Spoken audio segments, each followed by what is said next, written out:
Okay, so in this next video we're going to see how to actually compute the inverse of a matrix. In the previous video we introduced the definition, and we went over some basics as far as the inverse is concerned, but we haven't yet discussed how to actually find the inverse of a matrix.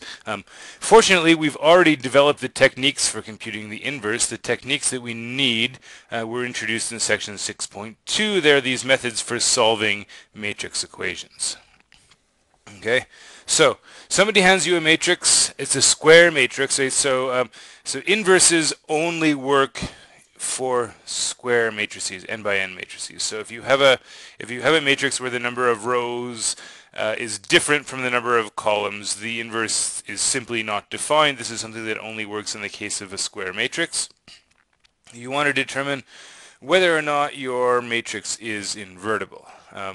And once you've figured out whether or not that inverse exists, you would like to, of course, know what it is.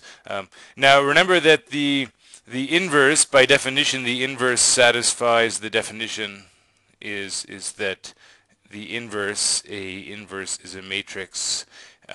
A, we write it as A with this exponent -1, right, which makes us think of, which is supposed to make us think of reciprocals, right? It's supposed to make us think of this sort of equation with real numbers. With matrices, of course, the order of multiplication matters, and so when we define the inverse, technically we should say both that A times A inverse equals the identity, but also that A inverse times A equals the identity, because in principle those two products could be different. When you change the order of a matrix product, you can get a different answer. We will see later on that you don't actually need both. In the case of an inverse, we'll have a theorem that says once one of these two equations hold, the other one is automatic.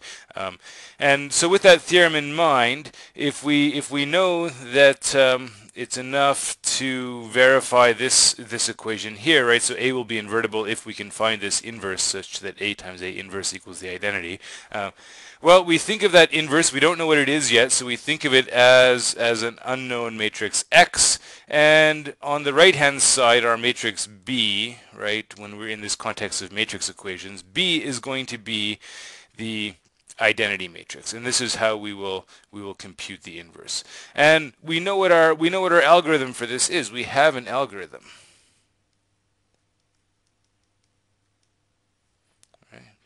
Our algorithm comes from section 6.2. It says that what we should do is form the augmented matrix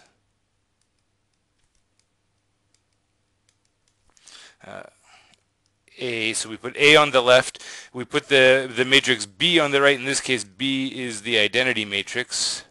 And we reduce. And so after some number of steps, we're going to get down to the reduced row echelon form of A, and we're going to have some other matrix over here on the right. Let's call it C for now, right? And remember what we saw in section 6.2. We said that how do I know when I can solve this? If R is equal to the identity matrix, we get the unique solution X equals C, right? And so what we want in this case, well, what is X supposed to be? X is supposed to be the inverse, right? So this matrix C that we're looking for, right, is going to satisfy A times C equals the identity matrix. And so that's the idea. And technically, we should think about, you might worry about this second equation here, but as I said, the second equation turns out to be unnecessary. And in fact, one of the things that we'll see moving forward, there are lots of sort of abstract problems involving matrix inverses, where you want to verify that some matrix C is the inverse of a matrix A. As soon as you find two matrices that multiply together, if they're square matrices, if you find two square matrices that multiply together to give you the identity, they are automatically inverses of each other. There's a theorem that asserts that. So if we can solve this equation, find this matrix X, so that A times X gives me the identity, I know that X has to be the inverse. So this is the idea. Okay. So here's that algorithm restated.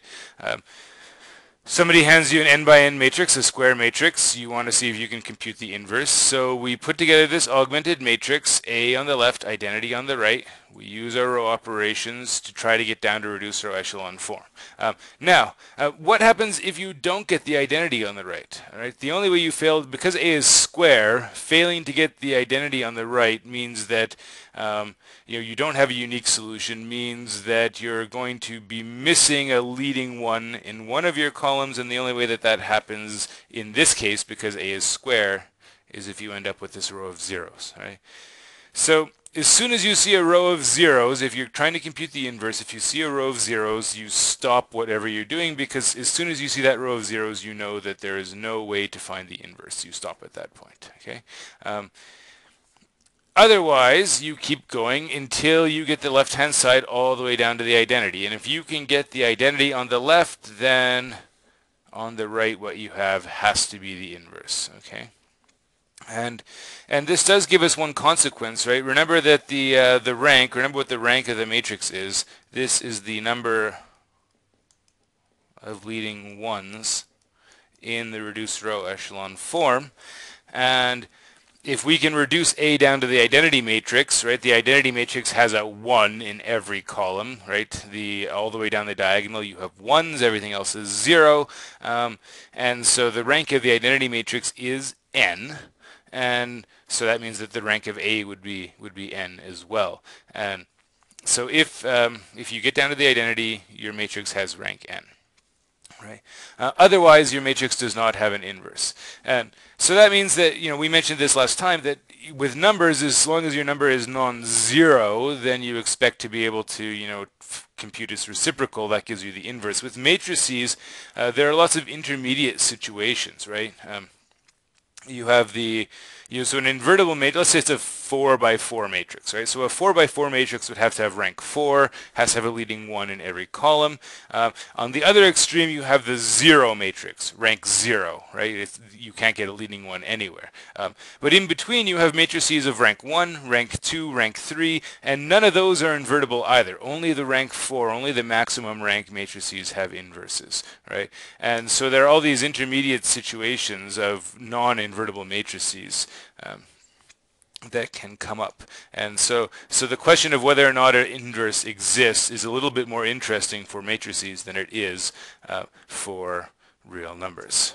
All right, so let's try an example. Here's a 2 by 2 matrix. We want to compute the inverse of this guy. So let's follow our algorithm. Okay, so the algorithm says that we should put our matrix A on the left, 2, minus 3, 4, 3, okay, 1, and we put the identity on the left, 1, 0, 0, 1. And we try to reduce A down to the identity matrix.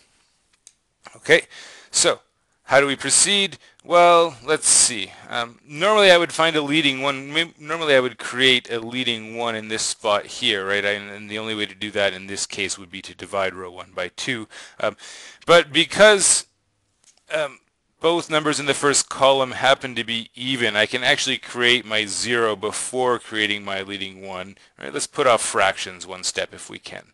So if I take row 2 and subtract 2 row 1 and make that my new row 2, I'm going to get 2 minus 3, 1, 0. Then I'm going to get 0. So 3, that's minus 6. 3 plus 6, I get 9. Minus 2, 1. Right. Well, at this point, I've got no choice. I've got to do some dividing. So I'm going to do 1/2 row 1. Make that my new row 1. I'm going to do 1 over 9 row 2. Make that my new row 2. So I'm going to get 1 minus 3 over 2, 1/2, 0, 0, 1, minus 2 over 9, 1 over 9. Okay. One step left to go. You guys might not like it. Here's what it's going to be. It's going to be row 1 plus 3 over 2, row 2, goes into row 1. Right? I got to get rid of that minus 3 over 2, so I've got to take a fractional multiple of row 2, and so things get a little bit tricky here because I've got to do this. Let's do the calculations down here. So I've got to do 1/2 plus 3 over 2 times minus 2 over 9. We can cancel those 2's, and actually the 3 over 9 simplifies to 1 over 3.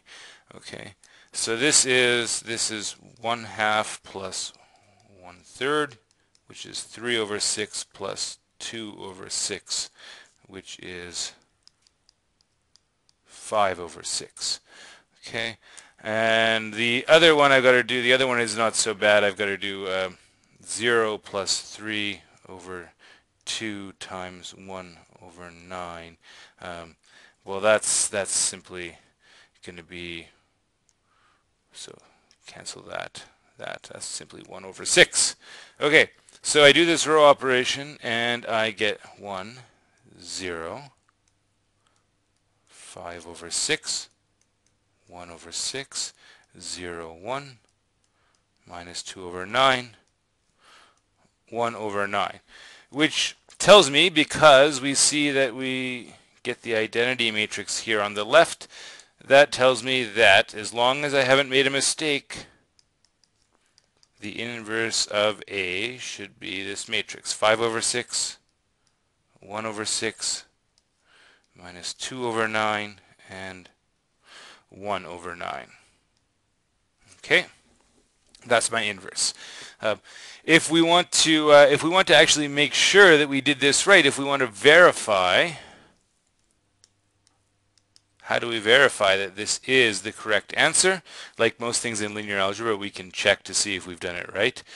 Well, how do we check? We multiply our matrices together. Our original matrix, the inverse that we've computed, 5 over 6, 1 over 6, minus 2 over 9, 1 over 9, and we see what we get. Okay? Alright, so first row times first column. Let me crunch some numbers over on this side. So 2 times 5 over 6 gives me 5 over 3. Minus 3 times minus 2 over 9. Let's see. So that's going to give me plus 2 over 3. Well, I don't like that, guys. I'm getting the wrong answer, aren't I? So we've made a mistake somewhere, because that comes out to be 7 over 3. It's supposed to be a 1. So let's see if we can quickly find where did we mess up. Okay, the first thing we did was minus 2 times row 1, added into row 2, 4 minus 4, 3 plus 6, 0 minus 2. So far we're okay. We divided by 2. Everything there is fine. We divided by 9. We're okay. So, did I make a mistake on my arithmetic? Let's check. The only place where we could have messed up is getting rid of that 3 over 2. So 3 over 2 times minus 2 over 9. Ah, I see where I messed up, guys. Right here. I lost that minus sign. This is 1/2 minus 1/3, so 3/2 minus 2/2, so this is just a 1 over 6. 1 over 6. Okay, so let's see if that fixes my problem. So now I'm doing, when I do 2 times 1 over 6, 2 times a sixth gives me 1/3.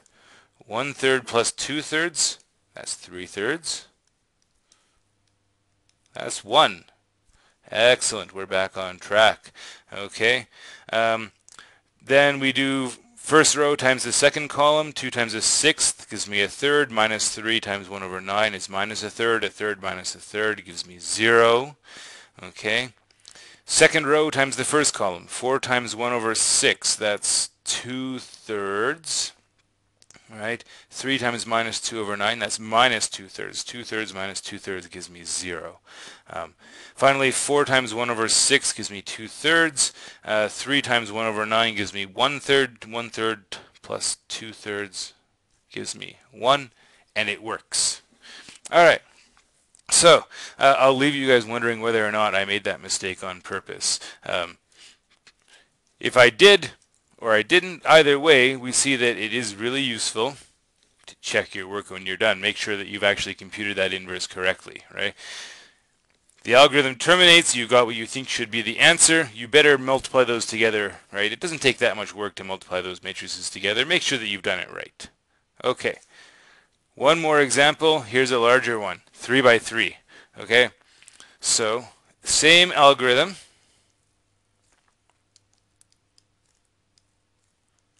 We set things up, 0, minus 4, minus 1, minus 6, 17. So we put B on the left, we put the identity matrix on the right. Okay, so I've already got my leading 1, so I need to use it to get rid of the 2, and I got to get rid of that minus 1, so I've got to do row 2 minus 2 row 1. It's going to be my new row 2. Row 3 plus row 1 is going to be my new row 3. Okay, so 1 minus 2, 3, 1, 0, 0. Okay, so 0, so 2 minus 2, 0 minus minus 4. I get a 4. Minus 4 minus 6 gives me minus 10. Minus 2, 1, 0. Now, adding row 1 to row 3, minus 1 plus 1 is 0. Minus 6 minus 2 gives me minus 8. 17 plus 3 gives me 20. Okay, and then over here I'm going to get 1, 0, 1, right? 0 plus 1, 0 plus 0, 1 plus 0. Okay, and now if you're sharp on this, you might notice that, row 3 is a multiple of row 2, right? Minus 2 times row 2 gives me row 3. This is a sign of trouble as far as the inverse is concerned, because if I do, let's just jump right to the next step. If I do row 3 plus 2 row 2 and make that my new row 3, 1 minus 2, 3, 1, 0, 0, 0, 4, minus 10, minus 2, 1, 0. I get 0, 0, 0, minus 3, 2, 1, and we get this row of zeros, right? At this point you can stop, right? There's no point in going all the way to reducer echelon form, because you know there's no way the reducer echelon form could come out to be the identity in this case.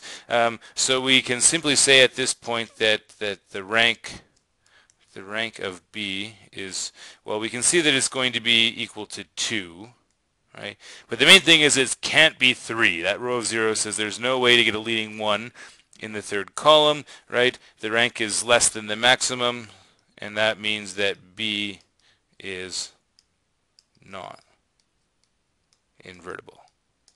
Okay, so that's it for now. We'll of course do more examples in class.